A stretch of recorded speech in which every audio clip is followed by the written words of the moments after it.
vaincre la faim. Comme nous n'y sommes pas parvenus, nous allons devoir transmettre cette tâche énorme à la génération suivante.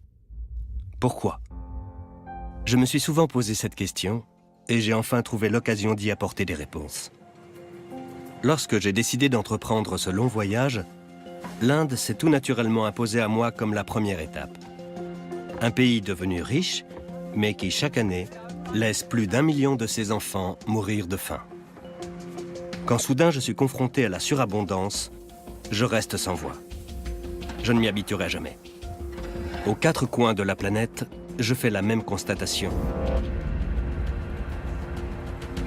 Les récoltes sont abondantes et j'observe les visages de ceux à qui cette abondance ne profite pas.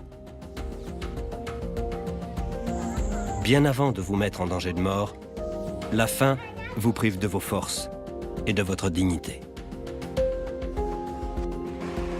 Pourtant, nous produisons bien assez. Les traces de ce succès sont visibles partout. On doit bien pouvoir trouver un moyen d'en faire profiter tout le monde.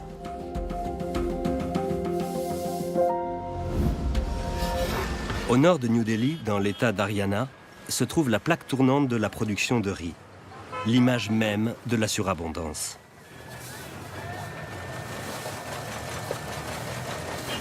Mais la croissance marque le pas. Pendant des décennies, on a toujours cultivé plus, utilisé des engrais, des pesticides. De nouvelles variétés sont apparues. Mais on atteint des limites alors que la population, elle, ne cesse de croître. Les agriculteurs s'en réjouissent. Ce sont eux qui profitent de la hausse des prix lorsque la faim menace. Ce n'est pas ainsi que j'avais imaginé ma journée. Je cherche des signes de la crise et au lieu de cela, je ne trouve que des démonstrations de fierté.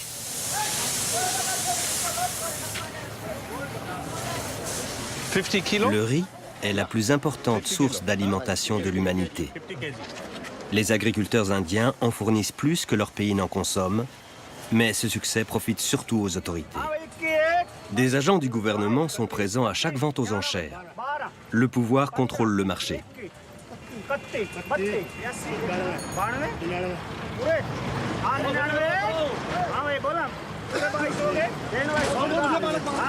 L'hydre politique vomit des règles à n'en plus finir. Les sacs de jute, par exemple, doivent obligatoirement provenir du Bengale. C'est une manière pour les personnes influentes là-bas de s'assurer un profit ici.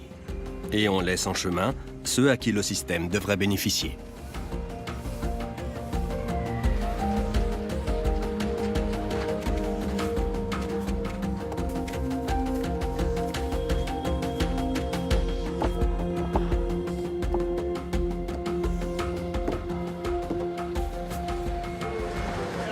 Cet endroit, qui a tout d'un salon de thé, est en fait le bureau d'un agent du gouvernement. C'est auprès de lui que les agriculteurs espèrent obtenir le capital initial nécessaire au prochain semis. Chaque fois que le thème de la faim dans le monde est évoqué dans les médias, ça me met hors de moi. Comment se peut-il que des gens continuent à mourir de faim? Même ici, au cœur du problème, je n'ai toujours pas la moindre esquisse d'une réponse.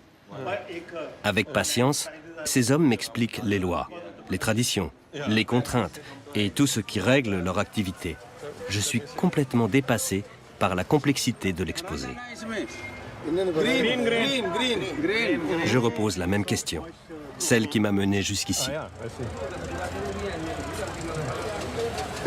Il y a tellement de riz ici. Comment se fait-il qu'il y ait encore des gens qui souffrent de la faim en Inde? C'est à cause de la mauvaise gestion du gouvernement. C'est la faute du gouvernement? Oui, c'est la corruption. Ils ont mis tout notre argent indien dans des banques suisses. Vous êtes d'accord avec lui? Absolument. Ce sont tous des crapules, des crocodiles qui pillent le pays et le laissent exsangue.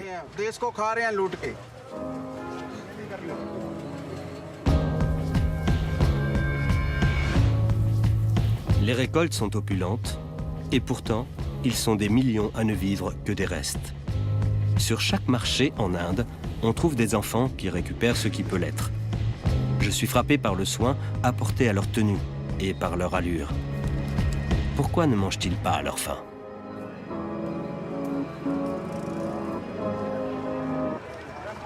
Darshan Lay m'ouvre les yeux sur au moins un des aspects du scandale. À vrai dire, il est payé pour que personne n'entre ici. Malgré cela, il me conduit dans la partie cachée du marché. On y trouve le surplus des récoltes de ces dernières années. Près de 2000 tonnes de céréales stockées sous des bâches de plastique. Quelqu'un ici avait misé sur une hausse des prix. Il n'est pas le seul à avoir perdu dans l'histoire. Une quantité considérable de nourriture pourrit sous nos yeux. Si Darshan Lay me montre tout cela, ce n'est pas uniquement parce que je lui ai déposé une liasse de roupies dans la main. La façon dont les choses se passent en Inde le met en colère. Du bon grain, entièrement perdu, prisonnier d'opérations spéculatives. Comme je vais être amené à l'apprendre, la faim revêt différents visages. Ici, elle a celui de l'incompétence et de la cupidité.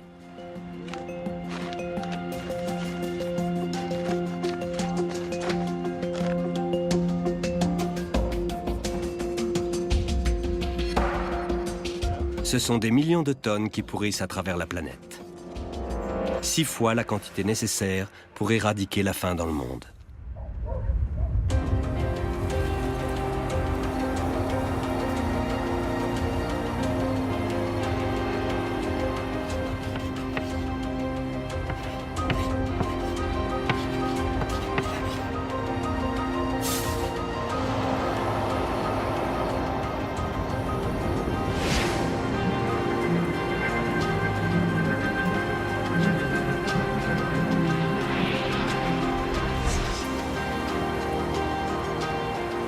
C'est grâce à des gens comme Ben que nous récoltons suffisamment pour chacun. Il a transformé un coin semi-désertique de l'Australie méridionale en grenier du monde entier. Ici, Ben est l'un des plus grands céréaliers. Bien qu'à l'échelle du marché mondial des céréales, il fasse plutôt figure de petit exploitant.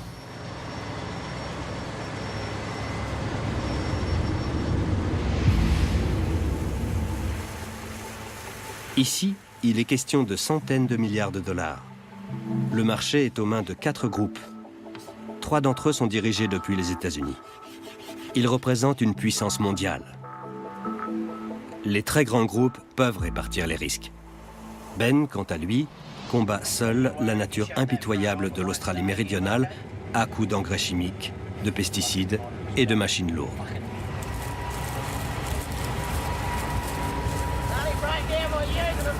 Son immense moissonneuse-batteuse hors de prix s'est arrêtée.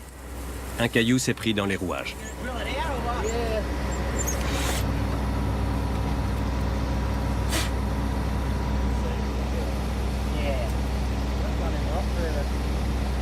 Les fermiers des étendues semi-désertiques de l'Australie méridionale travaillent aux frontières du possible. On transforme la pluie en grains. Notre premier objectif est d'utiliser au mieux la moindre goutte de pluie.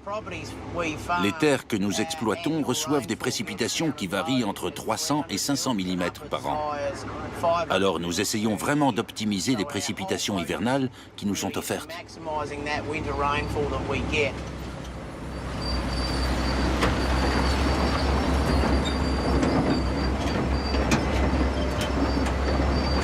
L'agriculture high-tech dans cette région semi-désertique a fait de Ben un homme riche. Mais le train de vie de la famille est constamment menacé. Les périodes de sécheresse sont de plus en plus fréquentes. En cas de coup dur, les économies de la famille Wundersitz doivent lui permettre de tenir pendant les années maigres. La gestion de crise au quotidien. Ben a embauché un expert en placement boursier. Tous les jours, ils étudient les tendances du marché à terme des matières premières. Semer, récolter, entreposer, vendre, tout est une question de timing. Et les marges de manœuvre sont très étroites. On voit même de très grandes sociétés se regrouper en méga-groupes qui travaillent à l'échelle planétaire. Leur objectif est de parvenir à répartir les risques. L'agriculture australienne, en revanche, est sur le point d'atteindre ses limites. On n'ira pas beaucoup plus loin. C'est un fait. Il faut essayer de s'adapter à ce scénario. En fin de compte, notre activité est à deux facettes. Il y a le côté humain, il faut bien nourrir les gens, mais il faut aussi qu'ils puissent payer leur nourriture. Et c'est là que l'aspect économique entre en jeu. L'agrobusiness planétaire écrase désormais aussi les grosses exploitations.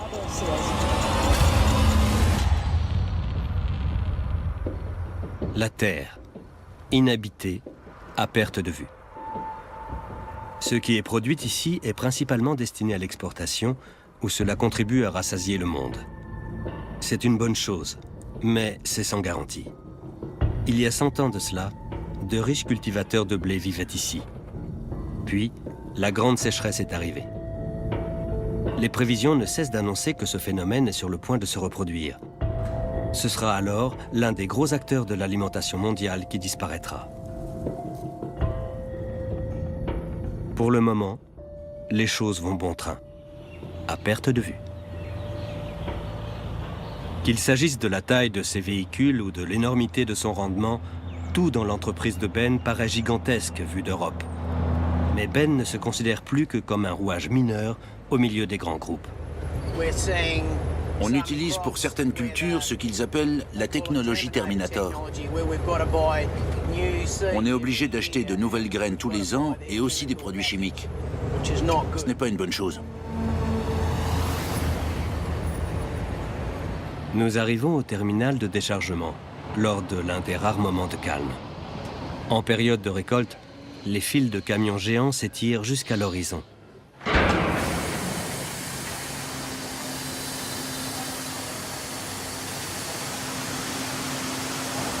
Cette fois-ci, Ben ne destine pas son chargement à l'exportation, mais au stockage dans l'un de ces énormes silos. Lors de leur discussion dans la grange, son expert financier lui a conseillé de miser sur une hausse des cours.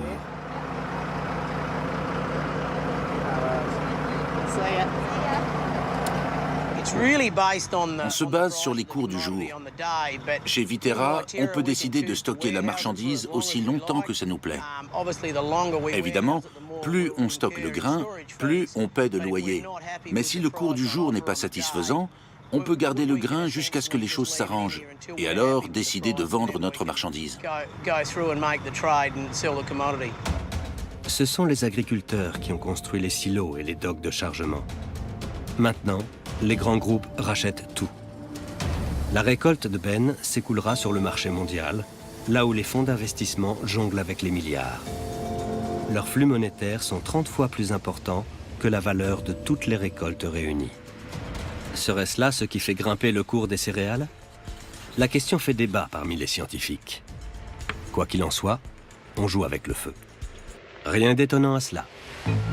Quand la population mondiale progresse 3 fois plus vite que la production de céréales, il faut produire plus, à n'importe quel prix.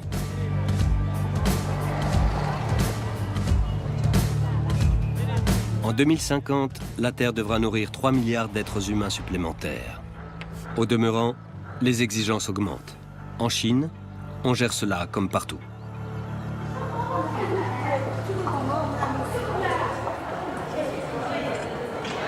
Ce petit bonhomme voit de vraies vaches pour la première fois. Il doit s'imaginer qu'elles font partie intégrante de cette énorme machinerie et, dans un certain sens, il n'a pas tort.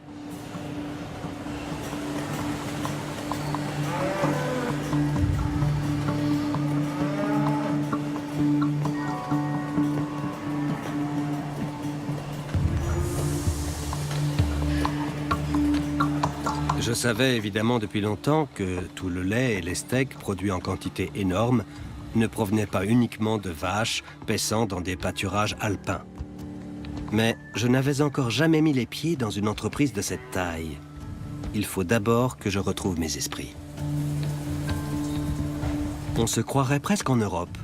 Les normes et les machines sont allemandes, ce qui fait la fierté du chef.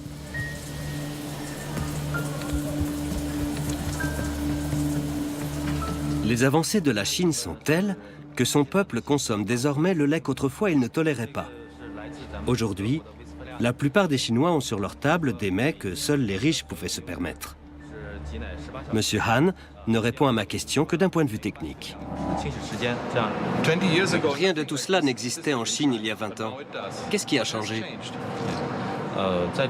Nous avons beaucoup misé sur la recherche et le développement ces dernières années. Nous avons travaillé avec de grosses entreprises étrangères et nous avons beaucoup appris. Grâce à cela, nous avons fait d'énormes progrès. Nous sommes désormais capables de fabriquer des équipements de traite de très grande qualité. Il s'agit de la plus grosse transhumance de l'histoire. Aujourd'hui, la Chine consomme 2 fois plus de viande que les États-Unis. Et cette tendance ne connaît pas de limite. Tout cela a un coût, pas uniquement pour la Chine, et pas uniquement monétaire. C'est l'heure du ravitaillement. Ces montagnes de nourriture suffiront tout juste pour une journée. Efei n'est qu'un des sites du géant Modern Dairy, et ce n'est pas le plus important. Il ne compte que 18 000 vaches. À elle seule, elle consomme 400 tonnes de fourrage chaque jour. À l'échelle planétaire, ce sont 3/4 des surfaces cultivables qui sont utilisées pour la production de viande. Où trouverons-nous l'espace pour nourrir encore plus de bétail et plus d'êtres humains? Quelle aberration! Les êtres humains meurent de faim et pendant ce temps, nous engraissons 1,5 milliard de vaches à travers le monde pour répondre à nos envies de viande et de lait. J'ai passé 2 jours avec M. Han et son équipe.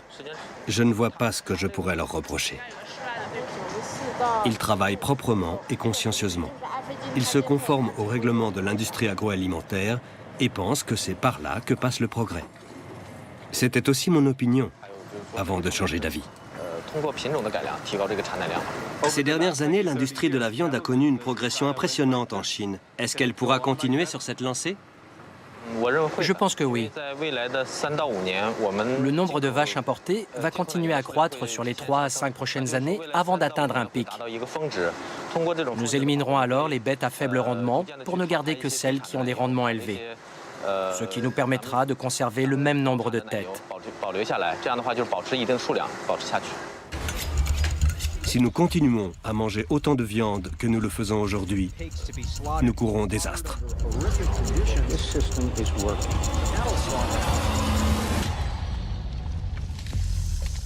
Une chose est sûre, on ne peut pas impunément continuer de nourrir notre bétail de céréales et en même temps interdire à d'autres d'accéder aux plats de viande. Je sais que ça ne changera pas grand-chose, mais j'ai décidé de mon côté de manger moins de viande depuis le tournage. Si quelqu'un doit se priver, alors que tous fassent un effort. L'égoïsme est aussi un des visages de la faim.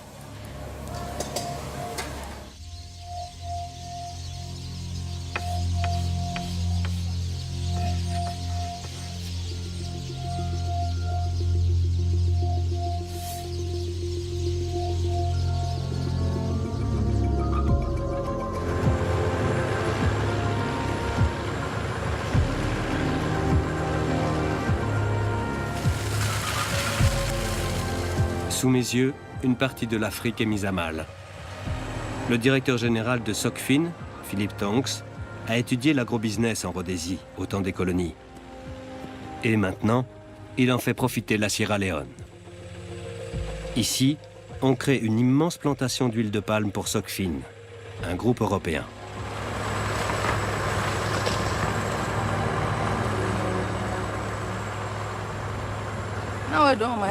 Au début, je ne sais pas comment gérer la colère et l'indignation de Salamatou.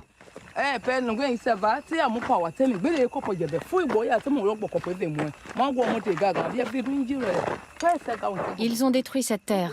De quoi allons-nous vivre? La patrie de Salamatou est devenue la proie d'une tendance planétaire. Des sociétés et des États riches louent les meilleures terres dans le tiers-monde. C'est le colonialisme 2.0. Sans soldats, juste avec le pouvoir de l'argent. Salamatou a touché 1000 léones, soit 20 centimes d'euros de location annuelle. That's 20 cents. D'entrée, le groupe industriel Socfin a posé une somme d'argent considérable sur la table. Certains en ont profité pour se payer un toit en tôle, et c'est comme cela que l'argent a disparu, ce qui était prévisible.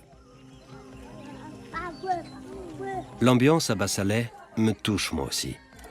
Jamais encore je n'ai ressenti autant de tristesse dans un village africain.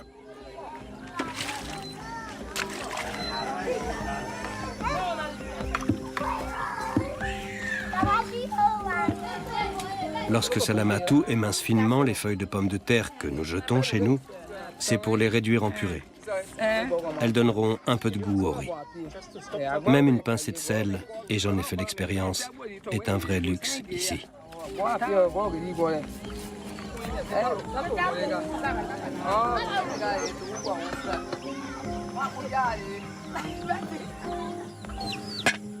Au lieu de leur apporter de l'espoir, les investisseurs leur ont tout pris. Les jeunes hommes ne rêvent que de partir pour l'Allemagne avec nous. Je noie le poisson. Je ne trouve pas la force de leur dire tout bonnement que leur rêve n'aboutira pas.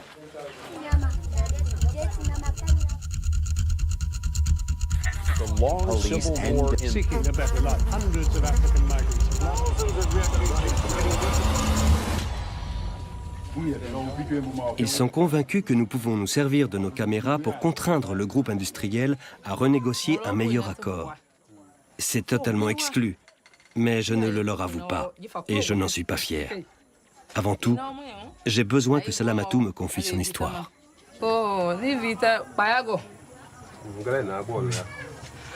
C'est plus difficile maintenant. Quand on avait notre plantation d'huile de palme et notre terrain, on mangeait aussi souvent qu'on le voulait et on gagnait de l'argent. Maintenant, à la fin du mois, on a épuisé tout le riz et il faut encore rembourser les dettes. Hier, mon frère a apporté du manioc, mais on ne l'a pas touché, sinon on n'aurait rien eu à manger ce soir. Nous n'avons toujours rien avalé aujourd'hui. Je ne comprends pas pourquoi vous et tant d'autres avez accepté de vendre vos terres pour une poignée de dollars. Et maintenant, elles sont perdues à jamais. Notre famille n'a jamais accepté. Ils ont fait venir les soldats et on a refusé. Ils ont fait venir la police et on a refusé. Puis notre grand chef de tribu est venu et il nous a dit « Je représente le gouvernement et je ferai ce que je veux de votre terre. »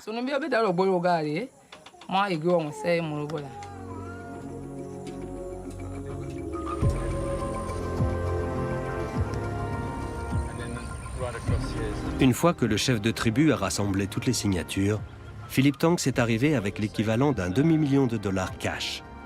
En monnaie locale, cela représentait une montagne de billets. Philippe Tanks ne s'est pas occupé de la répartition. Ce sont les ministres à Freetown qui s'en sont chargés, ainsi que les chefs de clan.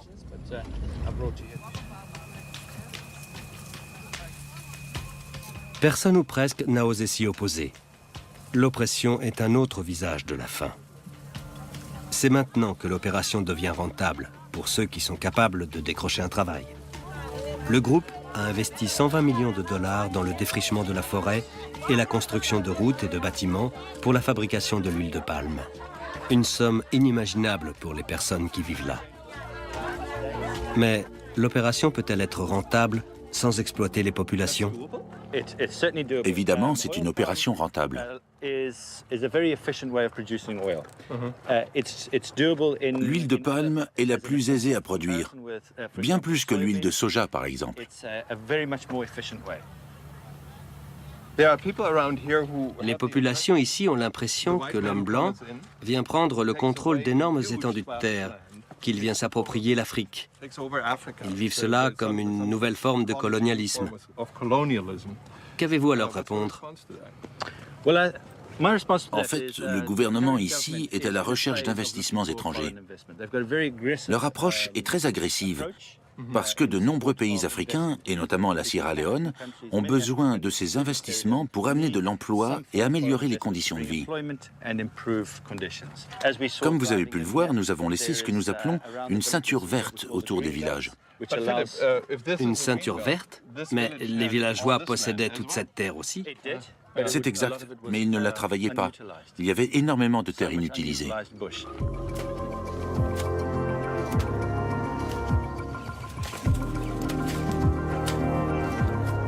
Sokfin promet de créer 2000 emplois dans une région où les emplois salariés sont une denrée rare. À force de travail et de volonté, Fatima a obtenu l'un des meilleurs postes. Elle est chargée de superviser une équipe d'ouvriers. À la fin de la journée, c'est son appréciation qui décidera du salaire de chacun. Est-ce que Sokfin et cette énorme plantation ont modifié toute la région et changé la vie des gens? Oui, de manière spectaculaire. Lorsque je suis arrivée ici, il y avait de nombreuses huttes couvertes de paille. Allez voir les villages maintenant. Ils ont l'électricité, des toilettes, tout est en ordre. Certaines personnes ne veulent pas comprendre que Sokfin peut considérablement améliorer leur vie.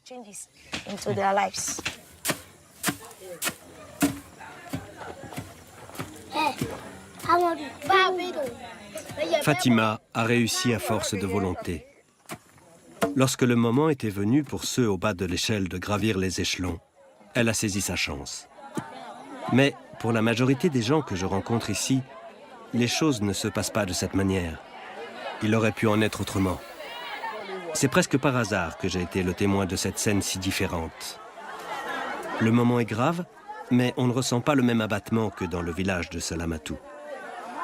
Ici, lorsqu'on conclut un marché, les deux parties sont satisfaites. Tous les ans, Sokfin a besoin de semences pour tapisser de végétation les espaces entre les palmiers et empêcher ainsi la forêt vierge de reprendre ses droits. Sokfin importait ses semences d'Europe jusqu'au jour où l'on s'est rendu compte que les paysans de San Malen pouvaient tout aussi bien les produire et les vendre sur place. Depuis lors, une fois par an, le groupe industriel et les paysans négocient d'égal à égal. Pourquoi ne serait-ce pas le cas plus souvent?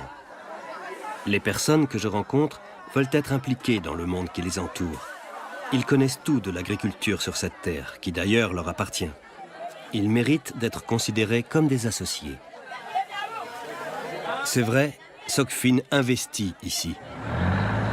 Le groupe construit des routes, une école, un dispensaire. Lorsque l'épidémie d'Ebola a commencé, il a été d'un très grand secours. Son objectif n'est pas d'exploiter les populations, mais plutôt se vouer au diable que de froisser l'élite corrompue au pouvoir. Je n'y changerai rien, mais nous devons au moins une discussion à ces gens.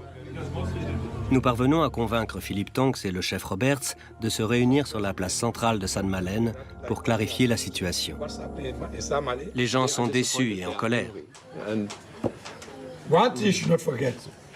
Vous ne devez pas oublier que les gens ici sont illettrés à 95%. D'abord, il faut les éduquer. Oui, mais tous ces gens qui ont dû abandonner des hectares de terrain, eh bien... Excusez-moi, mais il y a toujours un prix à payer pour le progrès. Ne l'oubliez pas. Il y a toujours un prix à payer pour le progrès. Vous pensez que tout ça va apporter du progrès? Énormément de progrès. Les États-Unis représentent une puissance mondiale aujourd'hui. Il y a 300 ou 400 ans, les gens s'y chauffaient autour d'un feu limité par 3 cailloux. Aujourd'hui, ils utilisent du gaz, de l'électricité. Nous voulons la même vie qu'eux. Le chef a parfaitement raison. Il connaît le problème mieux que vous et moi. Il a connu San Malen avant l'arrivée de Sokfin et il peut mesurer les avancées. Je peux vous assurer que dans 5 ans, San Malen aura entièrement changé.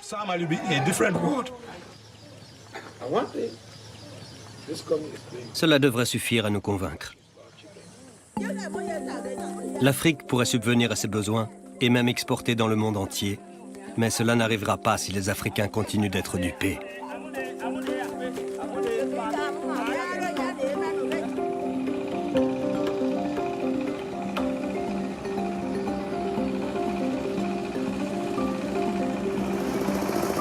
Awabeo ne ressemble pas vraiment à un investisseur financier.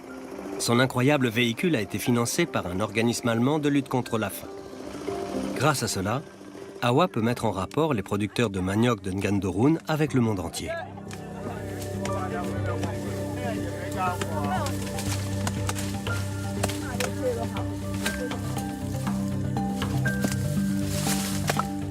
Les racines de manioc sont la recette africaine pour lutter contre la faim et le deuxième aliment le plus important sur le continent.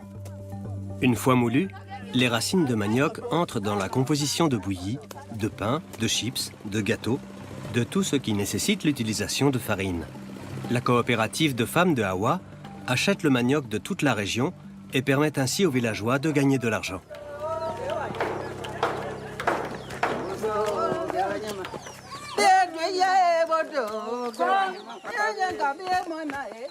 L'ambiance est incroyable. À 1000 lieues de ce que j'ai vécu, à seulement quelques heures de route de là.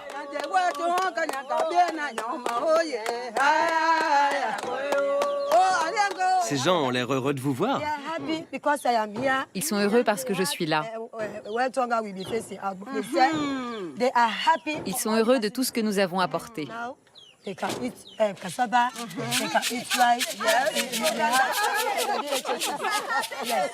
Ces femmes sont heureuses. Et du coup, moi aussi. Christiana protège son moteur comme un trésor. C'est ce qu'il est, à vrai dire.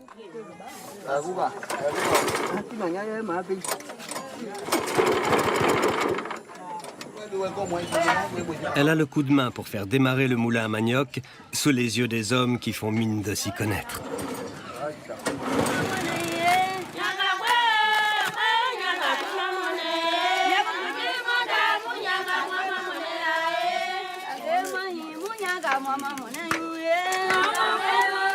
Les partenaires allemands ont écouté les femmes et ont établi une norme avec Awa pour peler, nettoyer et moudre les racines de manière efficace. La tâche est lourde. Il faut encore les faire sécher, les torréfier, les râper, mais c'est une affaire qui roule. Elle rêve d'exporter vers l'Union européenne où le marché des farines sans gluten est en plein boom. Grâce au coup de pouce de départ, l'avenir paraît moins sombre à Ngandorun. Et une fois de plus, ce sont les femmes qui font avancer les choses.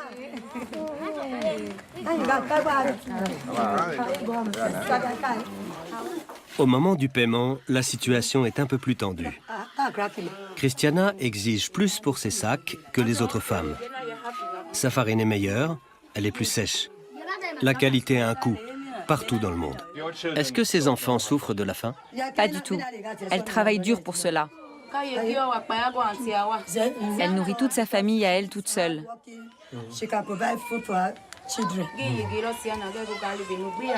Il faut qu'elle y arrive toute seule.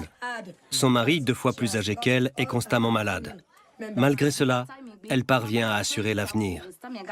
Un tiers des 600 000 léones gagnés aujourd'hui sera mis de côté pour les études des enfants.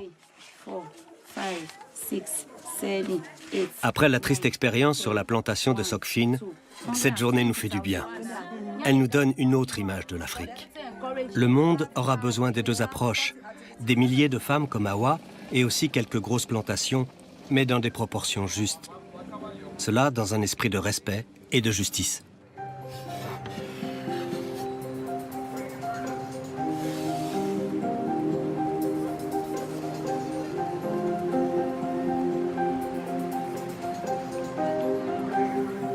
Le Sud comme on en rêve. L'Andalousie n'est pas une région dont le nom évoque la faim, mais elle est pourtant là, dans sa version européenne.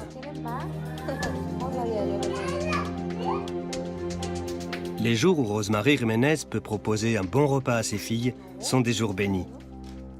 Aujourd'hui, c'est nous qui avons apporté le dîner. Je savais que la famille était mal en point.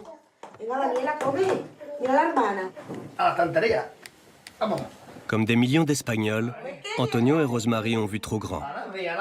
La banque leur a presque imposé le crédit pour leur petite maison. Le salaire d'Antonio allait suffire. Puis, l'économie s'est effondrée, le travail a disparu. Alors soudain, tout est remis en question. Même le prochain repas. La vie a beaucoup changé. Oui, énormément. Combien de temps allez-vous pouvoir tenir? Je ne sais pas. Nous allons peut-être devoir quitter la maison. Elles vont peut-être nous la prendre parce que nous ne pouvons plus la payer. Nous ne savons pas ce qui va se passer. Où voulez-vous que j'aille avec mes 2 petites filles? Il n'y a pas que les repas. Il y a tellement d'autres problèmes.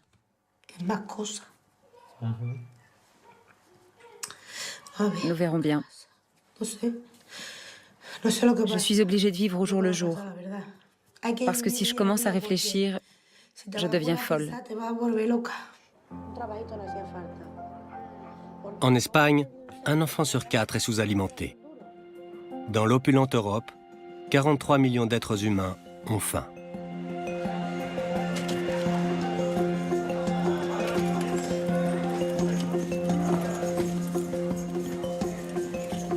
Vitrine de la surabondance, les marchés espagnols regorgent de marchandises.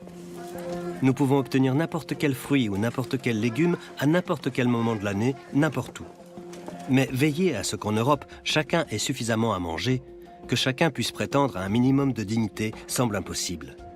Le contraste me donne la nausée.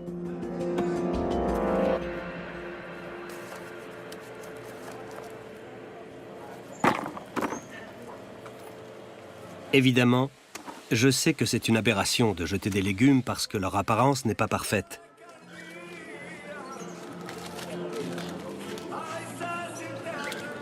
Mais pour pouvoir récupérer des mandarines moisies, Emilio Pérez a dû se montrer très persuasif. Emilio a raison. Elles sont très bonnes et très sucrées.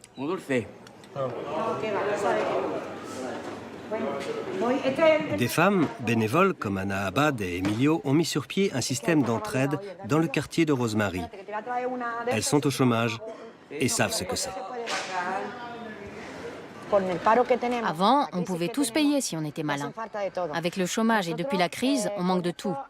Grâce à cette nourriture, nous allons pouvoir aider 400 familles à Malaga. Sans cette aide, les familles ne s'en sortiraient pas? Absolument. Vous allez voir comme elles nous sont reconnaissantes.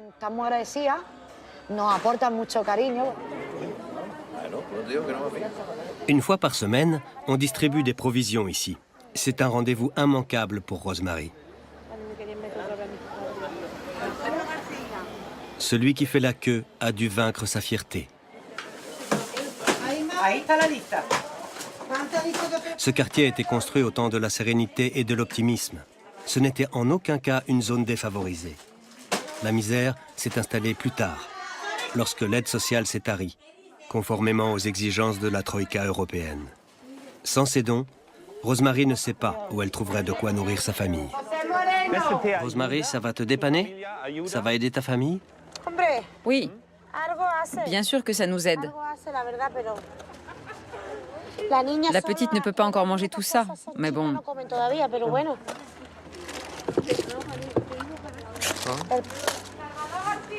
Ça ne fait pas beaucoup pour toute une semaine. À vrai dire, non. Lorsqu'ils ont emménagé dans ce nouveau quartier, ils se faisaient du souci pour leur emprunt immobilier. Mais ils ne craignaient pas d'avoir faim en plein cœur du jardin de l'Europe. Jamais je n'oublierai le visage de Rosemary.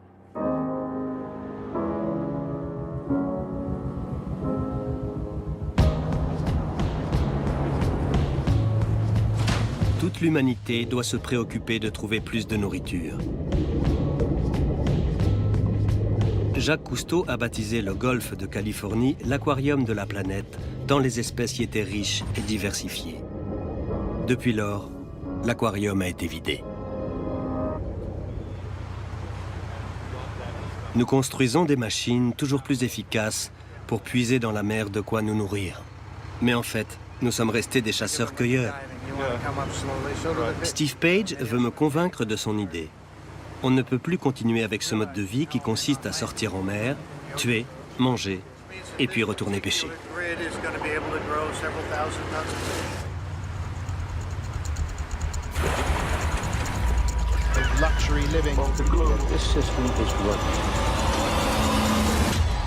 L'ingénieur réinvente la pisciculture. Pas dans d'horribles cages collées au rivage qui souillent les côtes d'excréments et de produits chimiques. Il les installe au large, dans les profondeurs.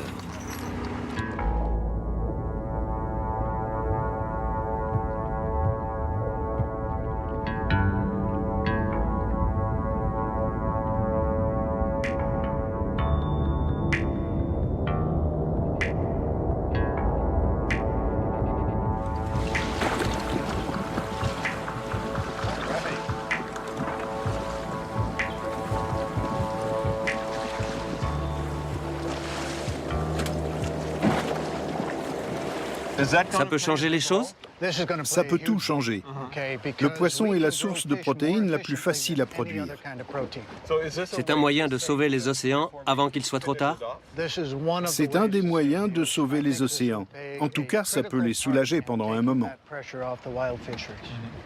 C'est aussi un marché qui rapporte. Effectivement, on va gagner de l'argent.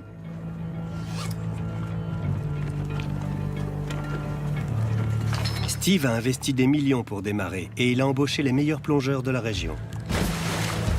Je n'ai jamais fait de plongée sous-marine. Je n'arrive pas à m'imaginer à 20 mètres de fond et qui plus est, enfermé.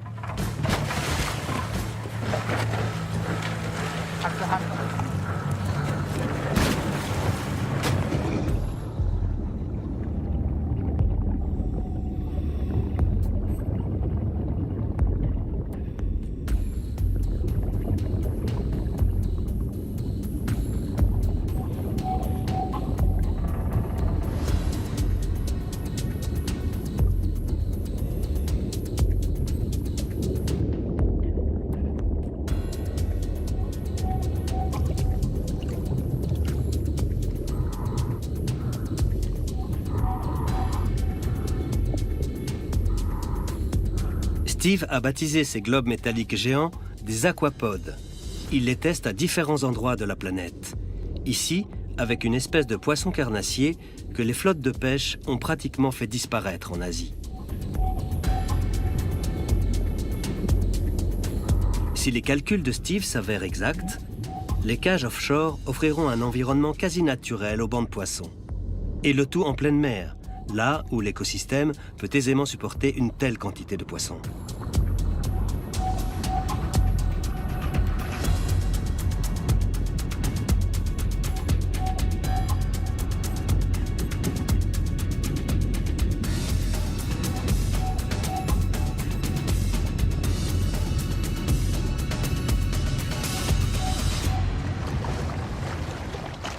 Lorenzo est le biologiste marin de l'équipe. Quelles erreurs avons-nous commises pour en arriver là? Avec la surpêche, nous avons décimé de nombreuses espèces. Ce système installé en haute mer nous permet de mieux respecter l'écosystème. C'est la solution à nos problèmes, ou au moins à certains d'entre eux? Je pense que c'est l'avenir. Pour trouver une solution à ces problèmes, il faut pouvoir se projeter dans l'avenir, dans 10, 20 ou 30 ans. Et c'est ce que nous faisons.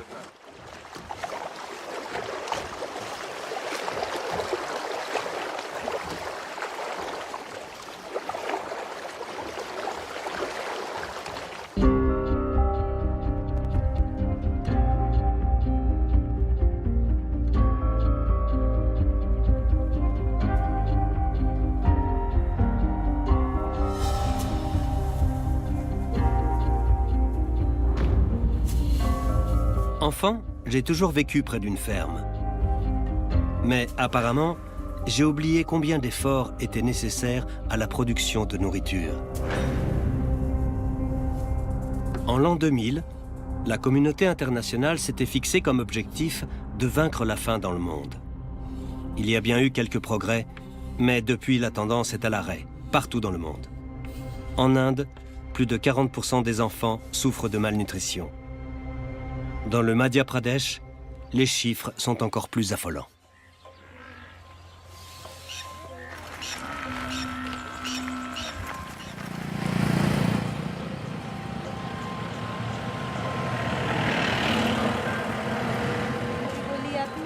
J'accompagne Sita, une travailleuse sociale qui vient aider les enfants qu'elle peut encore sauver.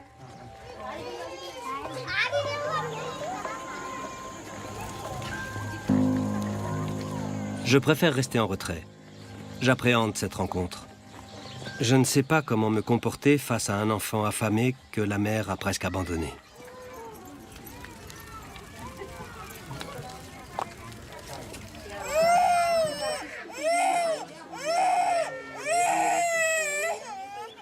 Cela fait des jours que Chaya ne mange plus rien. Elle n'en a plus la force. Elle ne réagit plus lorsqu'on la touche. Pour une petite fille d'1 an et demi, ses mains sont bien trop petites, tout comme le reste de son corps.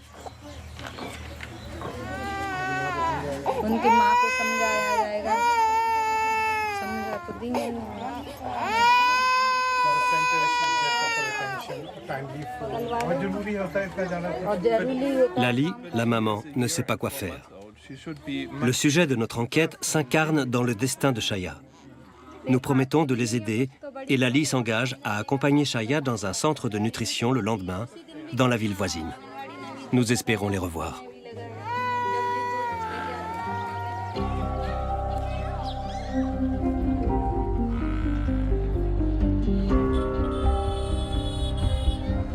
L'Inde, ce pays insaisissable.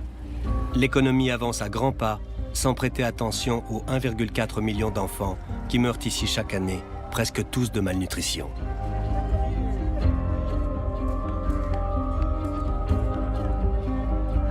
Le petit centre maternel lutte contre l'adversité avec le peu de moyens dont il dispose. On pèse, on mesure, on apprend aux mères les règles élémentaires de nutrition, quelques recettes toutes simples. Ces jeunes femmes engagées me redonnent espoir pour Shaya.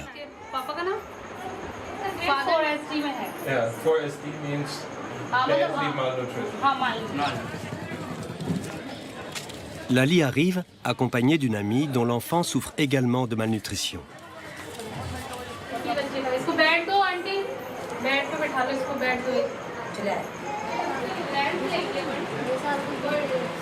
L'auscultation est sommaire. J'ai du mal à ne pas faire de comparaison avec les cliniques pédiatriques européennes où j'enverrai bien Shaya quelque temps.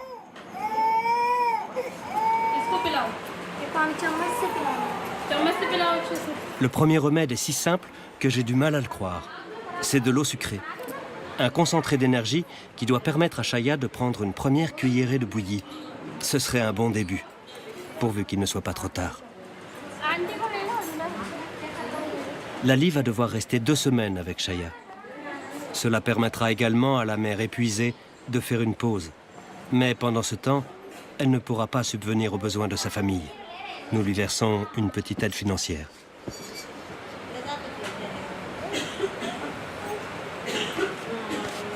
Le centre ne compte que 12 lits, ce qui est bien insuffisant pour une ville de cette taille. Mais Lali, heureusement, est là, avec toute son incertitude. Je me fais beaucoup de soucis. Qu'est-ce que je peux faire de plus que de la nourrir? J'aimerais tellement les emmener avec moi, au moins jusqu'à Delhi, dans un vrai hôpital. Mais Lali n'en aurait pas la force. Elle a besoin d'aide sur place. La plupart d'entre elles sont analphabètes.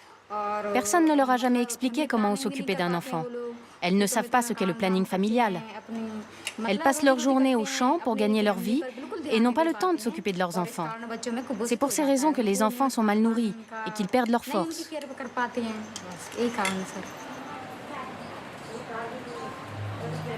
Nous restons toute la journée en simples observateurs. Et c'est sous mes yeux émerveillés que pour la première fois, Shaya avale une boisson énergisante. Ce traitement, aussi simple soit-il, est efficace, même pour Shaya.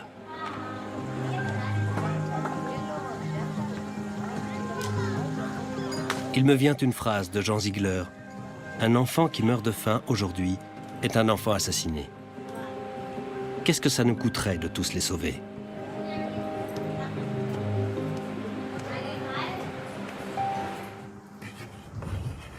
Une des grandes erreurs d'appréciation de nos sociétés développées est de s'imaginer que les choses sont immuables. C'est une lourde méprise. Il suffit de faire un tour dans les rues de Détroit pour le comprendre.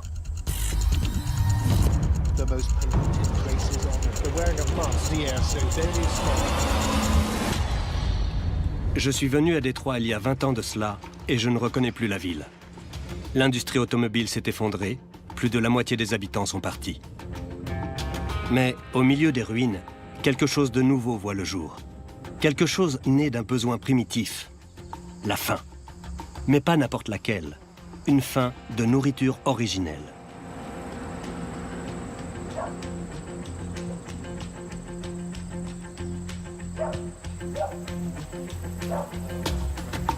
Au cœur de la ville, là même où les supermarchés ne trouvaient plus de clients, émergent soudain des initiatives nombreuses et de la verdure au milieu des ruines. Des étudiants font le déplacement pour s'associer à de jeunes gens qui ont toujours vécu là. Et ils se lancent. On est aux États-Unis, on montera donc un business. Toute une génération de jeunes vient s'installer dans le centre-ville après avoir grandi dans les banlieues. Ce qui les attire, c'est un genre de vie différent. Ils veulent s'investir. Et ce concept d'agriculture va permettre de sauver Détroit? C'est une des pistes qui vont permettre de sauver la ville.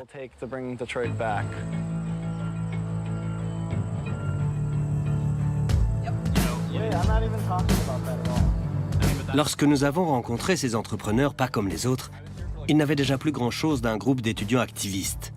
Ils sont des centaines à travailler là tout au long de l'année et ils produisent des tonnes de salades, de fruits et de légumes.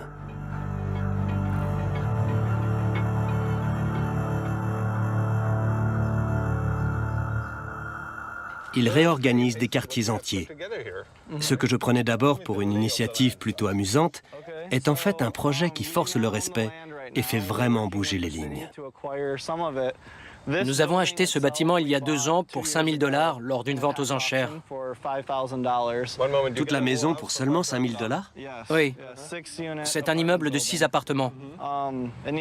Mais il y a énormément de travaux à faire. Et puis il y a cette maison au coin qu'on démonte petit à petit pour réutiliser les matériaux. Elle tombe en ruine de toute façon. Oui. Et vous la démontez? Oui, on utilise les briques pour nos allées et nos bordures. Vous l'avez racheté aussi? En fait, non. C'est la propriété d'une société en Floride. Mais alors comment vous pouvez la démolir? Détroit, c'est comme le Far West. La notion de droit y est très relative. La ville n'a pas suffisamment d'argent pour payer ses policiers. Ils sont souvent contraints de fermer les yeux sur des détails aussi longtemps que l'image d'ensemble reste positive. Personne ne regrette ce quartier fantôme de la ville en faillite. Cela fait trop longtemps que rien de bien ne s'y est passé.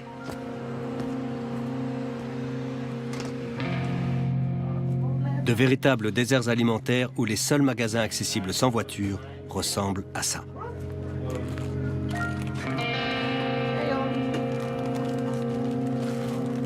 L'offre est grande, mais sans valeur. On ne trouve que des paquets de calories sans le moindre nutriment. Un choix immense entre la peste et le choléra. Il est grand temps de faire place aux idées nouvelles, et certaines déploient déjà leurs branches.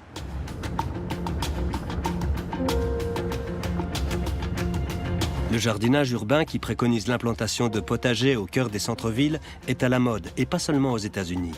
Mais ici, évidemment, tout ce phénomène prend des proportions énormes.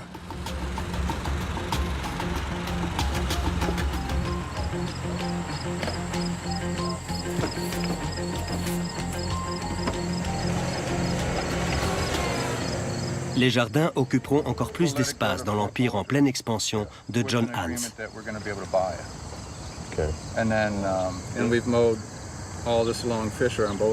À coût de centaines de millions de dollars, cet investisseur financier transforme des pans entiers de la ville en terres cultivables. Il arrive que le progrès s'inspire du passé. John Hans rachète des rangées de maisons, des ruines détruites par le feu et des squats sur des kilomètres carrés, le tout pour une bouchée de pain. Dans le fond, il s'inspire de l'idée de Darin et de ses amis, mais à l'échelle d'un gros investisseur, c'est-à-dire avec un avocat, un plan de financement et toutes les garanties qui vont avec. En fin de compte, c'est aux entreprises privées d'entrer en jeu pour redonner de la stabilité à la ville. Et cela se fera par le biais de l'agriculture. Nous allons devoir travailler de très grandes étendues de terre. Même si nous exploitons 40 sections de 2 ou 3 km² chacune, on s'attaquera à peine au problème. On commencera tout juste. Je crois que la superficie de la ville est proche de 200 km². Détroit pourrait facilement contenir 3 ou 4 grandes villes. Le centre-ville et les quartiers tout autour représentent une occasion unique de recréer une certaine qualité de vie, basée entre autres sur la nourriture et l'accès à la nourriture, ce qu'on ne peut faire nulle part ailleurs. Le modèle de Détroit ne sauvera pas le monde. Mais c'est le premier pas vers un nouveau concept, comme la cuillerée d'eau sucrée, les investissements équitables et les globes géants au fond des océans. En 2050, c'est-à-dire demain, nous devrons nourrir 3 milliards d'êtres humains de plus qu'aujourd'hui. Il faudra le faire mieux et de manière plus équitable. Les choses ne pourront pas rester en l'état. Il nous faudra redéfinir notre rapport à la nourriture, trouver comment la produire et comment la partager. Tous ensemble, avant que ne se déclenche une guerre que tout le monde perdra.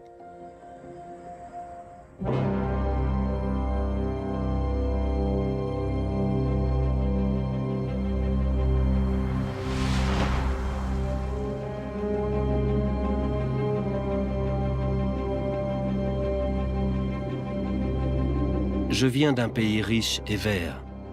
L'eau n'a jamais été une denrée rare pour moi, jusqu'à ce que je voie des hommes et des femmes se battre pour en avoir.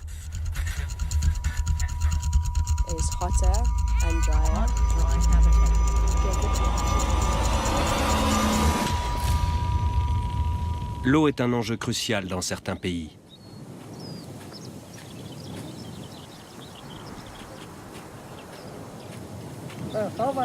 Dans la guerre que la Chine mène contre le désert, M. Ma est officier sur le front.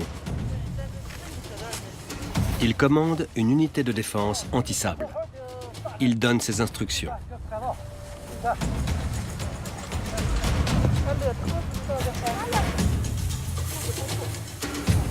Sa troupe se perd dans l'immensité, mais elle va arrêter l'avancée du désert avec de la paille.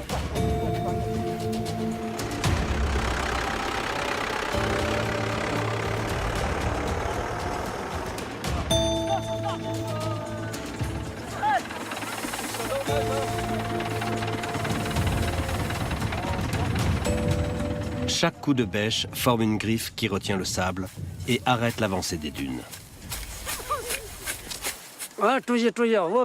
Si ce n'est pas fait correctement, je les fais recommencer. Ils doivent faire un carré parfait d'1 mètre de côté. Je l'ai fait moi-même pendant des années. Ce désert est tellement sec que si on ne fait rien pour arrêter le vent et le sable, rien ne pousse, même pas l'herbe. Mais depuis qu'on fait ces damis en paille et qu'on interdit les moutons, l'herbe pousse. C'est devenu plus hospitalier. Voilà notre contribution.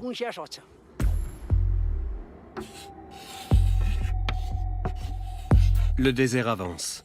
Il atteint déjà la banlieue de Pékin. L'eau manque dans de nombreux endroits de la planète. Chaque année, le désert conquiert plus de 100 000 km², soit environ 1/5 de la France.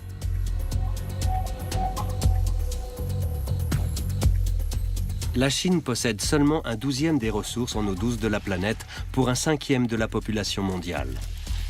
Ses réserves d'eau ne cessent de diminuer alors que sa population augmente. Le pays se retrouve pris en étau entre ces deux mouvements antagonistes. 2200 ans après la construction de sa grande muraille, la Chine a besoin d'un nouveau rempart pour ne pas mourir de soif, tout simplement. Pour cela, elle compte une fois de plus sur ses immenses réserves de main-d'œuvre, sur ce nombre incroyable d'hommes et de femmes prêts à mettre la main à la pâte, comme Madame Li. L'eau est vraiment précieuse dans la région. Le désert est très sec. Il n'y a pas de pluie. Mais si on arrive à maîtriser le sable, on pourra peut-être utiliser la nappe phréatique pour irriguer les cultures.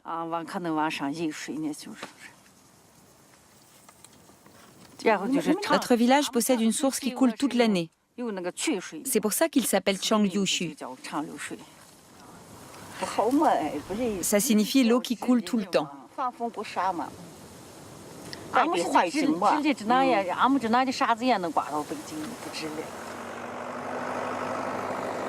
Je comprends bien les motivations de Madame Li. Mais comment ne pas sombrer dans le désespoir face à l'immensité de la tâche? Or, jour après jour, les villageois poursuivent leur ouvrage. Ils s'attachent aux réussites. Ils n'ont pas été obligés d'abandonner le village. C'est l'essentiel.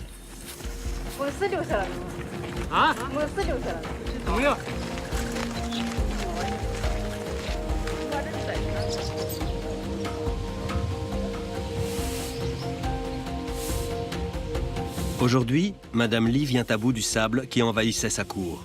C'est déjà un grand progrès.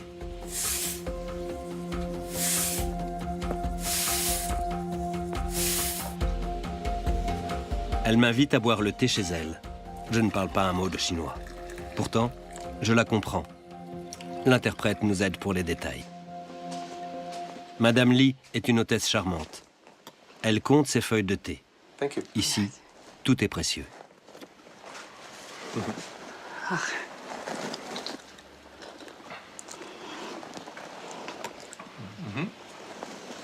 C'était comment ici quand vous êtes arrivé? Quand je me suis mariée et que je suis arrivée ici, c'était un endroit venteux et poussiéreux. Lorsque le vent frappait le mur, ça faisait un bruit atroce et la cour se recouvrait d'une épaisse couche de sable. Mais vous avez remporté la bataille contre le désert. Ça va beaucoup mieux. On a plus d'eau et maintenant elle arrive directement au village. On maîtrise le désert. That's impressive.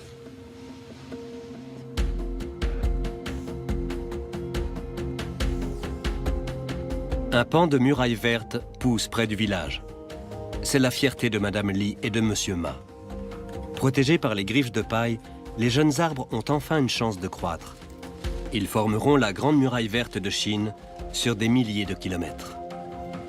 Mais il reste encore beaucoup à accomplir.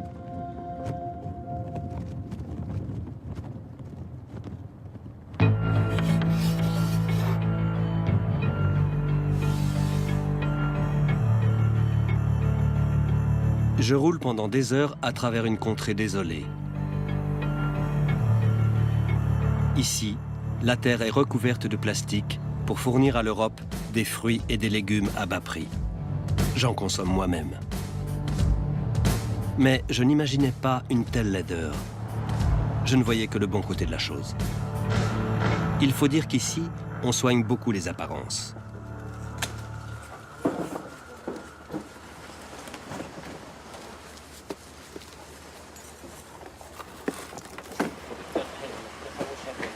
La famille Godoy possède la plus grande plantation de poivrons d'Espagne et donc d'Europe.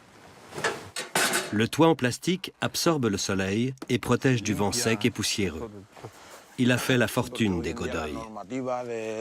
Felipe Godoy nous annonce fièrement que ces poivrons remplissent toutes les normes européennes de couleur, forme, goût et teneur en vitamines.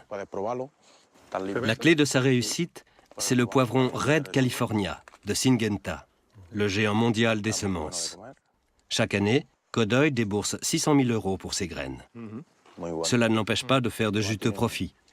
Mais cela risque de ne pas durer, car la province d'Almeria commence à manquer d'eau. On a très peur de manquer d'eau un jour. Ou alors que l'eau coûte 2 ou 3 fois plus cher. Donc l'avenir de votre famille dépend de l'eau. Celui de ma famille et de 80% des familles qui vivent directement ou indirectement de l'agriculture. Les poivrons Godoy contiennent de l'eau qui a été puisée dans une terre espagnole desséchée. Autrement dit, les régions du nord de l'Europe, riches en eau, importent de grandes quantités de légumes gorgés d'eau prélevés sur les réserves des régions méridionales confrontées à la sécheresse.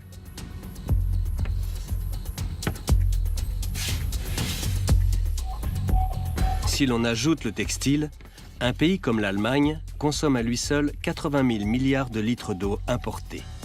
45 000 milliards de litres pour la France. Avec cela, on pourrait alimenter New Delhi en eau pendant un siècle et demi. Les cultivateurs espagnols s'amusent à reconstituer un jardin d'Éden dans le désert. Nulle part ailleurs au monde, un litre cube d'eau ne rapporte autant. Mais aujourd'hui, l'eau de mer s'infiltre dans les sols asséchés. Almeria touche à ses limites.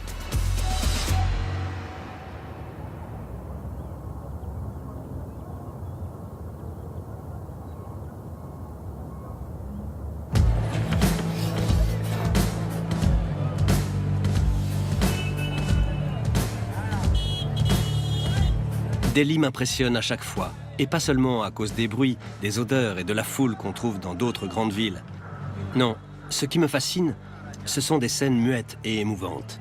Des gestes qui révèlent toute la valeur de certaines choses qu'on considérait comme allant de soi. Nous aurons bien besoin d'un peu de la sagesse indienne, Surtout si ça continue comme ça, si nous devons être de plus en plus nombreux à partager les trésors de la Terre.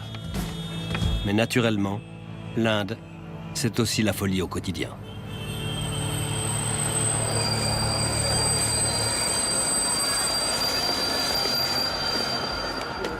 Je manque d'entraînement. Je n'ai pas les bons réflexes.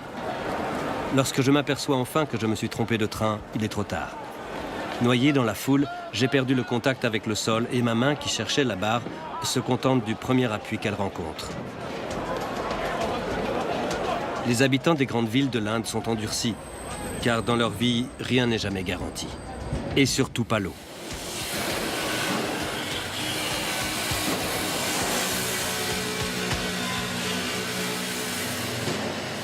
Ici, on fabrique des réservoirs rudimentaires qui fournissent de l'eau à la moitié de Delhi en lieu et place du système de distribution municipale. C'est assez lucratif. L'entreprise de construction métallique de Shailander Pathak est légale, mais ses clients opèrent souvent dans l'illégalité. À Delhi, la mafia de l'eau se remplit les poches en puisant dans des fleuves pollués ou en creusant des puits illégaux de plus en plus profonds. Résultat, le niveau des nappes phréatiques baisse. Pour 800 millions de personnes dans le monde, dont 7 millions rien qu'à Delhi, le droit à l'eau décrété par l'ONU est une vaste farce.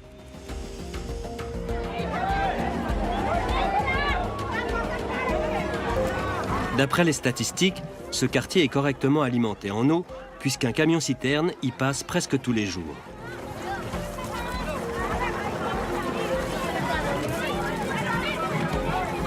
Delhi Sud est loin d'être un bidonville. Ses habitants sont enseignants, fonctionnaires ou employés.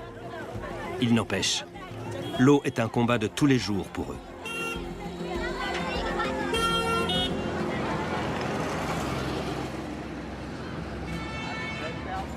À chacun de mes séjours, je m'émerveille de tous les rites ancestraux qui se déroulent sous mes yeux, dans la rue.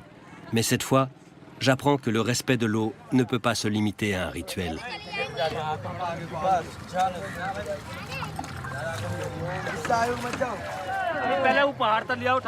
Nous sommes tombés par hasard sur cette cérémonie au bord du fleuve Yamuna, le principal cours d'eau de Delhi. Nous cherchions des images de la pollution. La nature doit se contenter de quelques offrandes et des cendres sacrées en provenance du temple. Eau usée et rejets industriels, les crimes contre le fleuve sont commis ailleurs. L'eau est indestructible, mais nous laissons à nos enfants des fleuves entiers pollués. Ce fils de prêtre a appris à l'école que le Yamuna était très pollué. En Europe, l'écologie politique a commencé comme cela, par une prise de conscience, il n'y a pas si longtemps. Je me souviens qu'enfant, je n'avais pas le droit de me baigner dans le Rhin, même au plus fort de l'été.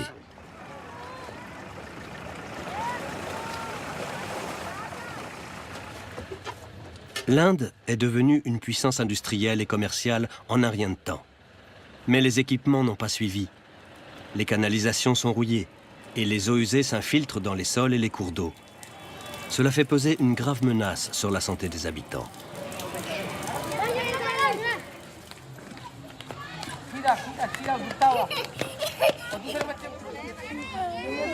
Pour moi, le droit à l'eau a un visage, celui de Shaya.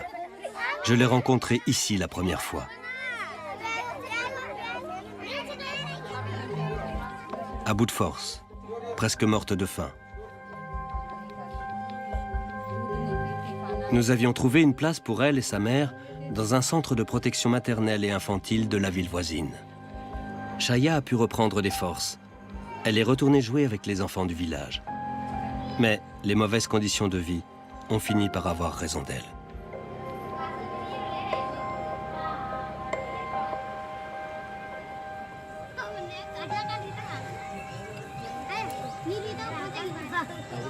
Je n'ai aucune indulgence pour un gouvernement, pour une société qui permet cela, tout en se faisant applaudir dans le monde entier pour ses performances économiques.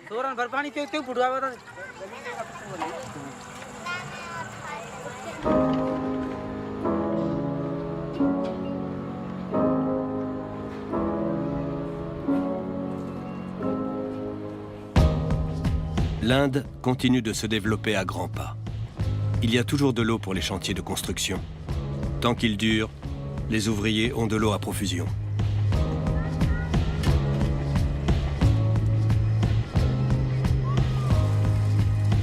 Mais dès que les cuisines et les salles de bain sont installées et que les serrures sont posées, l'eau courante redevient un luxe réservé à ceux qui sont de l'autre côté.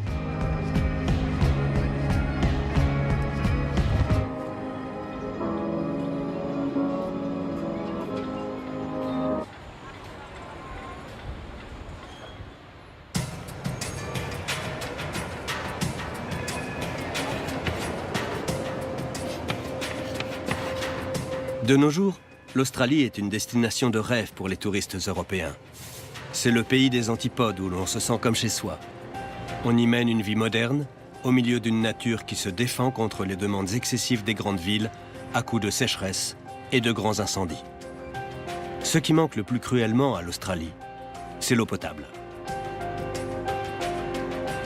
Milind Kumar est un ingénieur d'origine indienne. L'eau, c'est son métier. Sa spécialité, c'est le dessalement de l'eau de mer.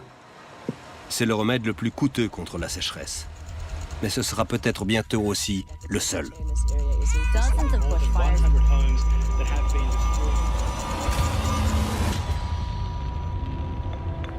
Si les océans pouvaient devenir une source d'eau potable, plus personne ne craindrait les sécheresses. En 2050, 2/3 de la population mondiale vivra au bord des océans. Mais les usines de dessalement consomment d'énormes quantités d'énergie et donc de ressources, et donc d'argent. L'eau qui en sort affiche enfin un prix qui correspond à sa vraie valeur.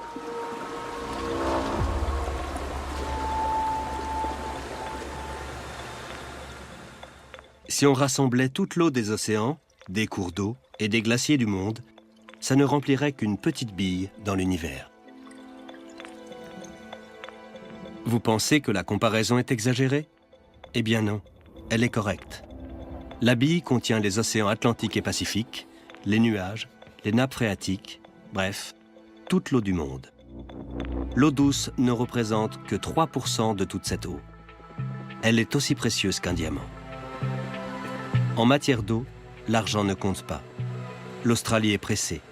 Elle ne peut pas alimenter une grande ville avec de l'eau en bouteille. On avait des réserves pour 3 mois. Ensuite, il aurait fallu distribuer des bouteilles d'eau à toute la population du sud de l'Australie. Même si on avait couvert les besoins en eau, les grandes entreprises n'auraient plus eu confiance et elles auraient quitté l'Australie. Ça aurait posé d'autres problèmes. Je n'ai pas compris d'emblée à quel point Milind Kumar prenait son métier à cœur. Enfant, il a failli mourir à cause de la pollution de l'eau en Inde. Une fois rétabli, il s'est mis à lire tout ce qu'il trouvait sur le sujet.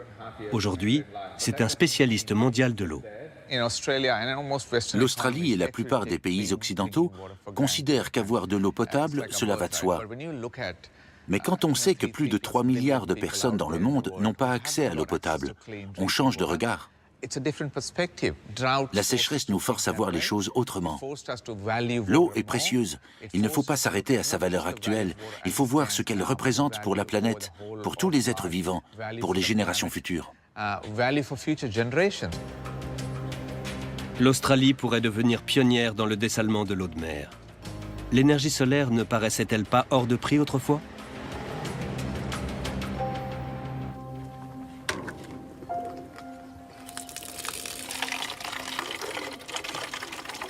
Inutile d'expliquer la valeur de l'eau à Iba et à sa famille.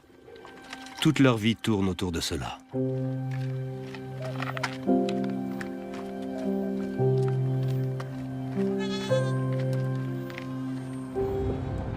J'ai guetté l'arrivée d'Abou Nahar, le père d'Iba, sur la route. Heureusement, il avait été prévenu de notre visite, sinon ça l'aurait inquiété.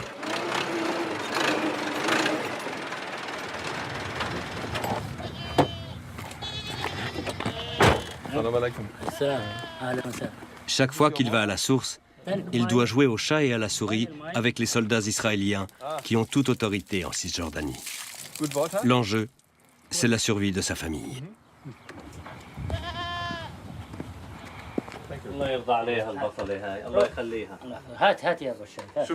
Je suis le bienvenu chez Abou Nahar, mais dans ses réponses à mes questions, perce toute la colère qu'il a accumulée du fait des humiliations.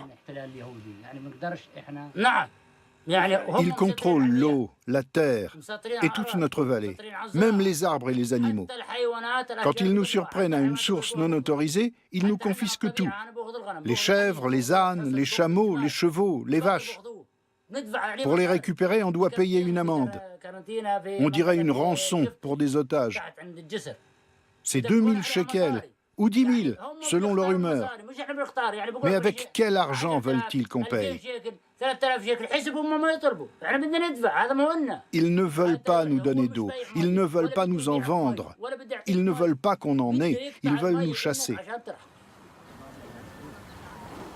Abou Nahar est nomade. Le village palestinien de Fasayel le tolère sur son terrain. Mais sans eau, la terre ne vaut quasiment rien. À Abou de se débrouiller pour en trouver. L'armée israélienne a déjà détruit plusieurs fois son potager pour qu'Abou décampe, qu'il aille ailleurs, n'importe où. Le vieux cactus a tenu bon, comme Abou, qui a gravé à chaque fois la date de la destruction avant de repartir de zéro. Tout était détruit?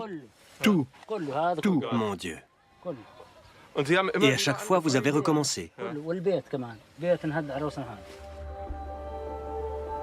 Israël ne peut pas tenir sans l'eau du Jourdain. Au lac de Tibériade, l'État hébreu pompe près de la moitié du fleuve pour approvisionner ses villes. Mais ce n'est qu'un début. Les seules nappes phréatiques de la région se trouvent sous le sable et la roche des territoires occupés. Le conflit israélo-palestinien, la guerre en Syrie et en Irak, la marche des milices terroristes le long de l'Euphrate et du Tigre, tous ces conflits tournent autour de l'eau.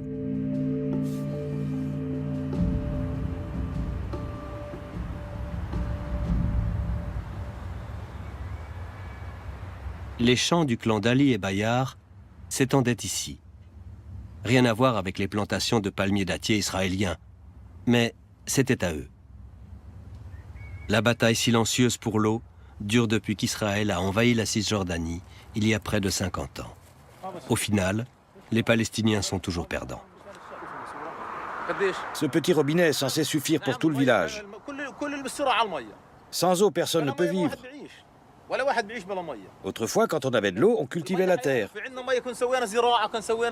Maintenant, on n'en a même pas assez pour boire. Ali et Bayar est le doyen du village. Mais il n'a absolument aucun pouvoir tant qu'Israël contrôle l'eau. Drôle d'ambiance au village. Nous sommes en milieu de semaine, tous les hommes sont partis. Ils travaillent chez les Israéliens pour la plupart. Ali et Bayar profitent de notre visite pour en appeler à l'Europe. Peu lui importe que les colons israéliens aient fait fleurir le désert et qu'ils fournissent des emplois aux Palestiniens. On vivait ici avant les colons. Ils n'étaient pas là autrefois. Cette terre était un désert. On a fait des plantations. Quand les Israéliens ont pris la terre, ils ont construit les colonies et ils ont planté des arbres. Mais cette terre est à nous. Ali tient à me montrer 2 maisons inachevées au bout du village. Elles étaient destinées à ses fils pour qu'ils fondent une famille. Tout le clan s'était cotisé pour les construire. Encore un projet avorté.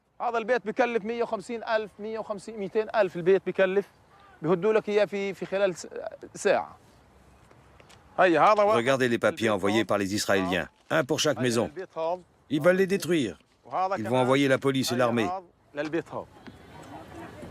Que se passe-t-il quand des enfants voient leurs parents se battre pour tout dans la vie, même pour l'eau, et ce, dès leur plus jeune âge?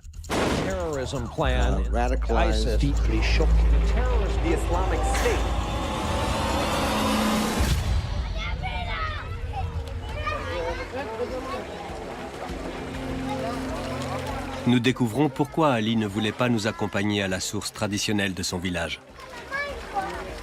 Des colons célèbrent le jour de l'indépendance d'Israël. Nous leur demandons s'il y a assez d'eau pour tous. Nous croyons en Dieu. Il pourvoit à nos besoins Il donne à chacun l'eau dont il a besoin. Je peux aller prendre de l'eau, mais eux aussi, ils peuvent y aller.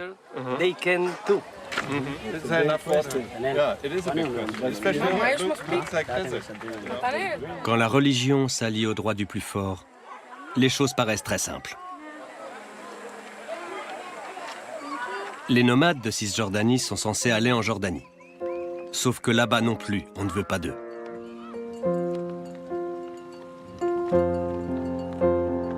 En Terre Sainte, l'eau est un levier puissant dans la lutte pour la suprématie. Le soir, après nous avoir dit au revoir, Ali et Bayard dirigent son vieux tracteur vers la source à travers la campagne. Les colons ont dû partir. Inch'Allah, si Dieu veut.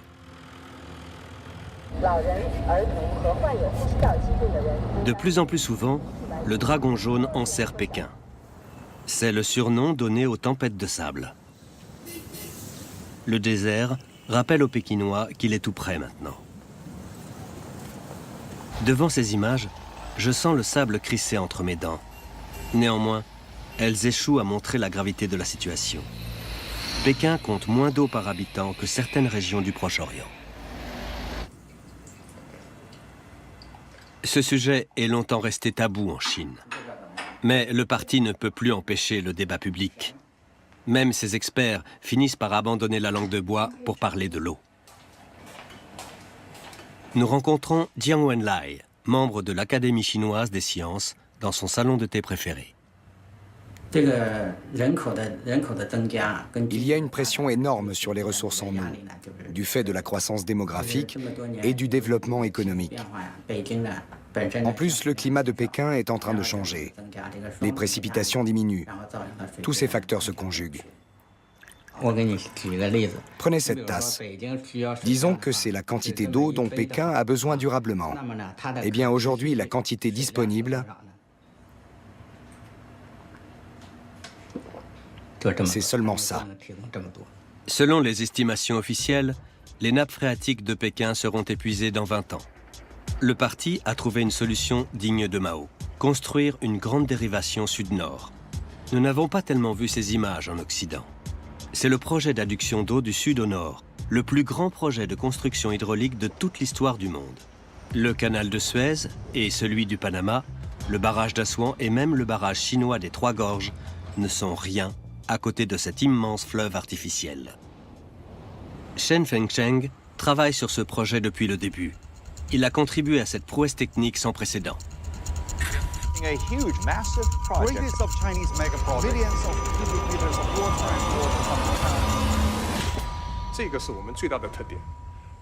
Une caractéristique de ce projet, c'est son ampleur. Le canal qu'on a percé est relié à plus de 700 cours d'eau. On l'a surélevé pour qu'il ne croise pas directement les autres cours d'eau. C'est un ouvrage extrêmement complexe qui a nécessité énormément de travail. Tout a commencé il y a plus de 50 ans.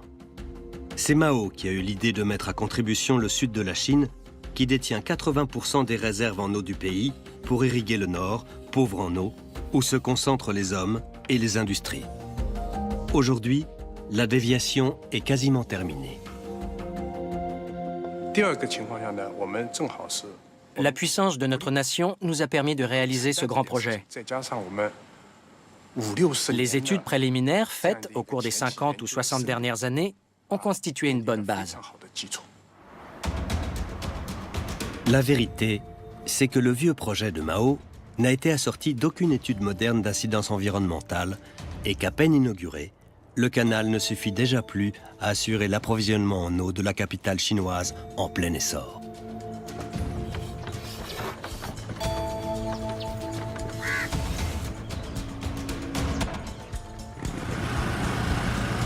Lab Singh est agriculteur dans le Pendjab, en Inde. Il a ses propres soucis avec l'eau.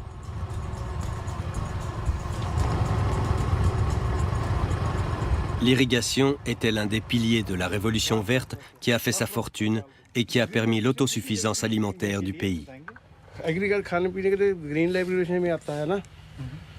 Toute notre agriculture, on la doit à la Révolution verte. Sans elle, comment est-ce qu'on pourrait s'alimenter? On n'aurait rien à manger et rien pour nourrir les bêtes. On n'aurait rien du tout.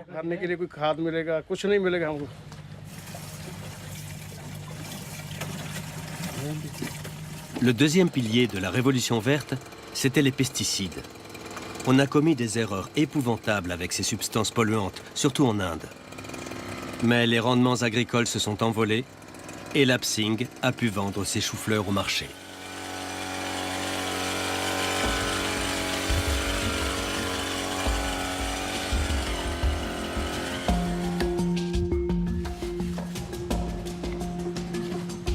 Aujourd'hui, le joyeux chapitre de la Révolution verte se referme. Voilà 50 ans que l'Inde exploite ses nappes phréatiques sans penser au lendemain et leur niveau est au plus bas. Les autorités coupent l'électricité pour arrêter les pompes, mais celle de l'Apsing tourne encore. Je ne m'approcherai pas de son système électrique, mais il fonctionne, entraîné par un tracteur.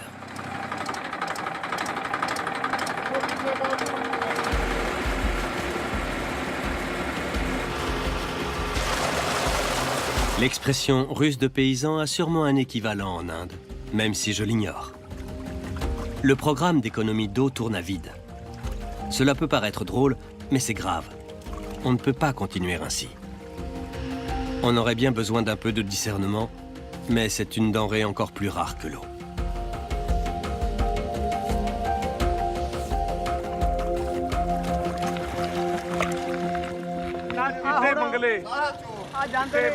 L'Apsing nous a parlé des vétérans de la Révolution verte qui se retrouvent au marché au riz.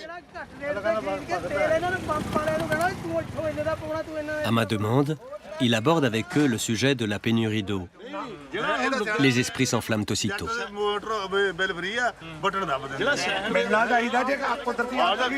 Ils disent que ce n'est certainement pas leur faute. Ils n'ont pas besoin de grand-chose. D'ailleurs, l'euro retourne immédiatement dans le sol.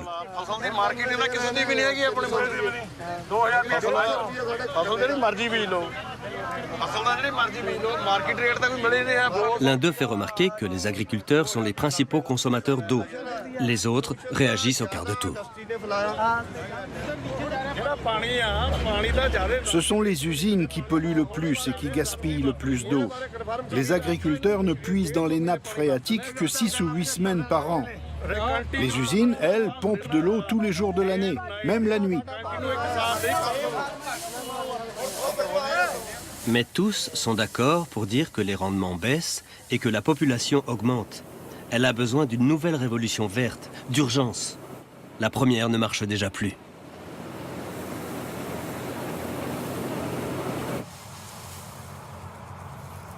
Pour l'Apsing, la baisse des rendements est palpable. Mais tant qu'il vivra, il continuera comme il l'a toujours fait. La faim peut prendre le visage d'une tête de mule.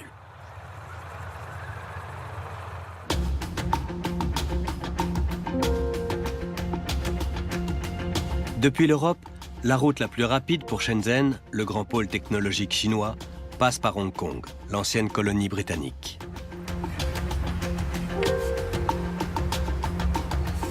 Les chercheurs de l'Institut de génétique BGI forment une élite incroyablement jeune qui jette les bases de la prochaine révolution verte. La première était le produit de la société industrielle. La deuxième sera la fille de la société de l'information. Elle repose sur le séquençage de l'ADN du vivant. Quand l'équipe de Zheng Yongzhang a installé des laboratoires dans une ancienne usine de chaussures et s'est mise à fournir d'énormes quantités de données du jour au lendemain, les généticiens européens et américains se sont moqués d'elle et ont dénoncé une approche privilégiant la quantité plutôt que la qualité. Aujourd'hui, plus personne ne rit. On cherche à nourrir la planète. Et BGI pourrait apporter une contribution importante. Nous allons bientôt terminer le séquençage de toutes les grandes cultures du monde, comme le riz, le maïs, le blé, le soja, etc.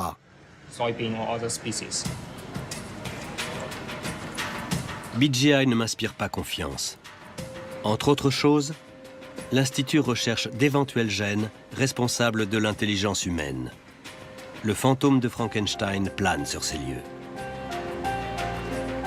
Mais la recherche sur les plantes, c'est différent. Nous ne devrions peut-être pas fermer la porte à de nouvelles variétés capables de meilleurs rendements avec moins de pesticides et moins d'eau. Officiellement, BGI ne manipule pas les gènes de plantes consommées par l'homme. Il ne fait que recueillir des données pour permettre des croisements. Mais la tentation doit être grande dans un pays où l'eau vient à manquer pour les rizières.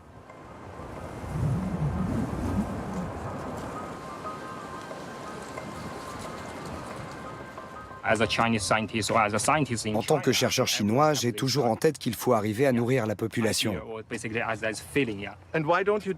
Pourquoi ne le faites-vous pas en sélectionnant les plantes comme la Chine le fait depuis des millénaires?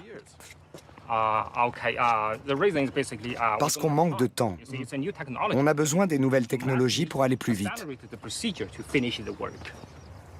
Néanmoins, même en Chine, la science se heurte à des limites. Zheng Zhang m'assure que BGI n'ose pas mettre au point un riz génétiquement modifié. L'opinion publique chinoise est trop réticente. Je pensais qu'en Chine, l'État pouvait imposer à la population de manger du riz modifié génétiquement. Non, aucun dignitaire ne peut imposer ça.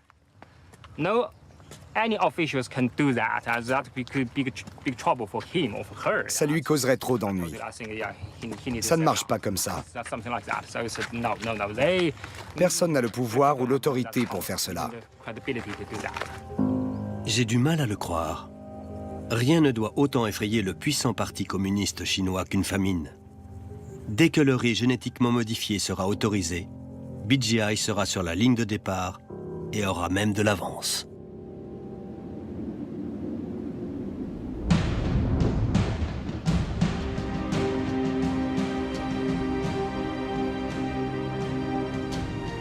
La conquête de la Californie, de l'autre côté des grands déserts américains, est l'un des mythes fondateurs des États-Unis. Il a fallu beaucoup de volonté pour accomplir ici l'impossible. L'impossible et l'absurde. Personne n'aurait jamais dû construire de ville sur une faille géologique, qui plus est dans un désert. Mais c'est fait. Et aujourd'hui, Los Angeles est une mégapole. Pour survivre, elle s'accapare l'eau des autres. C'est comme ça depuis sa fondation.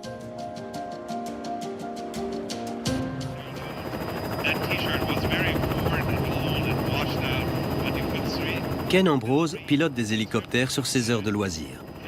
Il travaille comme pilote d'avion de recherche pour la NASA. Au moment où la lutte pour l'allocation des ressources en eau se durcit, il s'inquiète pour l'avenir de ses voisins qui sont de petits agriculteurs. Les autres sont-ils cupides? Non, on ne peut pas dire cela, mais ils craignent pour leur survie.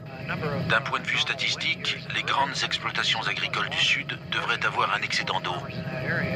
Malheureusement, elles viennent de connaître 3 années consécutives de sécheresse. Comment une région comme la Californie, avec une si longue tradition agricole, peut être menacée de perdre ses ressources en eau au profit des villes et des grandes exploitations du Sud? Regardez, la densité de population est très faible par ici. Les électeurs sont dans le Sud et le pouvoir politique aussi. La vallée centrale s'étend derrière la chaîne de montagnes côtières du Pacifique. C'est là que se trouvent les terres les plus productives des États-Unis. Tout ce qui manque à cette vallée aride, c'est de l'eau. On l'a fait venir par un vaste réseau de canaux et de barrages. Mais le réseau n'est pas conçu pour faire face à plusieurs années de sécheresse. La dernière fois que je suis venu, cet endroit était encore sous l'eau. Les villes, les usines et les grandes exploitations agricoles puisent dans les dernières réserves.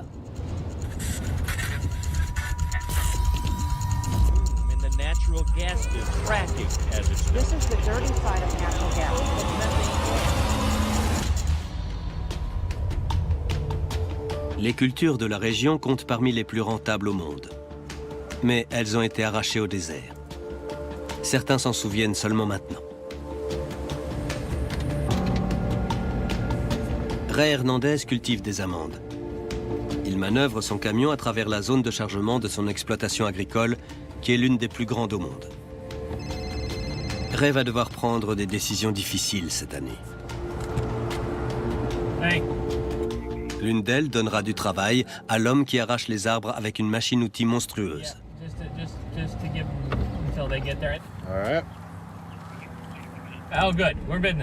Ray dirige l'exploitation avec Jason Jasper. Ils sont la 3e génération à faire de l'amande ici. Mais ils pourraient bien être la dernière. L'eau dont ils ont besoin leur passe sous le nez et poursuit en direction de Los Angeles. Vous me dites que vous manquez d'eau, mais il y en a plein ici. Ray ne s'offusque pas de ma plaisanterie. Cette eau appartient à la ville de Los Angeles. D'après lui, la sécheresse est politique, organisée par l'homme. Je croyais que c'était le bon Dieu qui faisait la pluie et le beau temps, pas les hommes. C'est vrai, il y a de l'eau. Mais ce sont les autorités qui décident où elle va. Et qui remporte le gros lot? Les agriculteurs ne sont pas forcément prioritaires. Qui est en haut de la liste? Les villes. Cela fait des années qu'elles s'accaparent l'eau. Comment s'y prennent-elles? Elles achètent des concessions. Elles ont plus d'argent que vous? Exactement.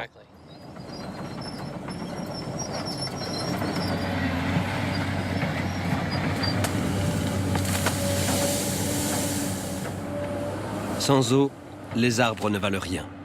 Ils ne font qu'attirer la vermine. L'entreprise d'Alan Thompson n'a jamais aussi bien marché. Il y a des vergers entiers à broyer. Les arbres de Californie donnaient 90% des amandes vendues dans le monde. Les exploitations faisaient de gros bénéfices.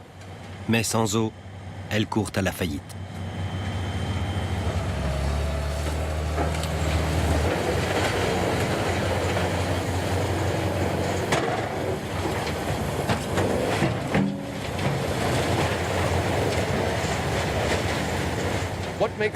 Les cultivateurs arrachent les arbres au lieu de les laisser sur pied. Pourquoi? Quand on n'a pas assez d'eau pour tous ces vergers, on choisit ceux qu'on veut garder et on arrache les autres. Pour vous, cette sécheresse est plutôt une bonne chose? À court terme, peut-être. Mais à long terme, on sape notre activité.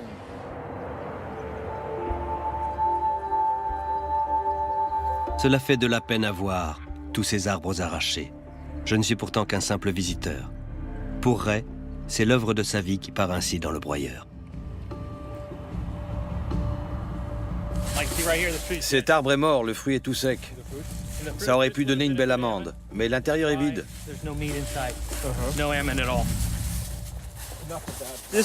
C'est pareil dans toute la Californie. Les autorités ne donnent plus une seule goutte d'eau à la région. Combien de temps pouvez-vous tenir avant de faire faillite?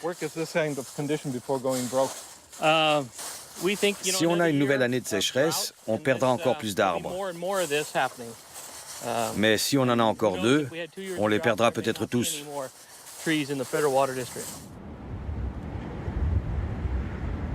L'agriculture hautement productive a toujours fait partie du rêve californien. Bien sûr, le monde peut se passer d'amandes. Mais ces arbres féconds transformés en petits bois en quelques secondes ont fait froid dans le dos. Rien n'est acquis. Ni les cultures, ni la ville de rêve surgit du désert au bord de l'océan Pacifique. Sans eau, rien n'est possible. Il est grand temps de reconnaître la valeur inestimable de ce trésor qui fait de la Terre la planète bleue avant qu'il ne soit trop tard.